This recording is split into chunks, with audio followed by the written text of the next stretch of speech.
Bangladesh cricket ভক্তদের জন্য এক লজ্জার দিন।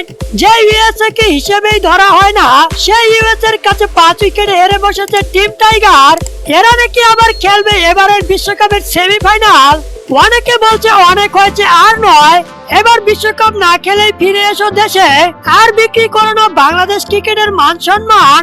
দুর্বল ইউএসএ এর সাথে যদি এমন করে বাংলাদেশ, তাহলে শক্তিশালী সাউথ আফ্রিকা ও শ্রীলঙ্কার সাথে কি করবে বাংলাদেশ? একবার ভেবে দেখেছেন? প্রতি ম্যাচে হেরে একই কথা বলেন ক্যাপ্টেন শান্ত।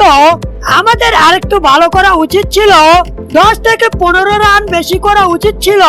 উইকেটটা ভালো ছিল না, তাই রান করতে পারি নাই। এই একই অজুহাত আর কতবার দিবে শান্ত? ইউএসএ এর সাথে ব্যাটিং কে নেমে 11 বল খেলে করেন মাত্র 3 রান। নিজের পারফরম্যান্সের খাতা যখন শূন্য, কিন্তু ওয়ানডে পারফরম্যান্স বিশ্বমানের হলো না কেন? তাই তাকে দলে নেয়নি শান্ত। তার দুর্বল পারফরম্যান্সের মতো ক্যাপ্টেন্সির দক্ষতাও দুর্বল। প্রতি ম্যাচে মুখস্থ ক্যাপ্টেন্সি করেন শান্ত। বর্তমানে বাংলাদেশের ক্রিকেট দলকে মায়ের দোয়া ক্রিকেট টিম বলে ডাকা হয় এই লিটন শান্তের কারণে। অতি দ্রুত এদের অবসর নেওয়া উচিত দল থেকে। যেখানে বাংলাদেশের মেয়েরা 150 রান করে, সেখানে বাংলাদেশের পুরুষ টিম 150 রান করতে ব্যর্থ। প্রতি ম্যাচে তাহিদ হৃদয় ও মাহমুদুল্লাহর ব্যাটিং এর উপর নির্ভর করতে হয় বাংলাদেশ দলকে। তাহিদ হৃদয় ও মাহমুদুল্লাহ ছাড়া 100 ঘর টপকাতে পারবে না বাংলাদেশের বর্তমান এই দলটা।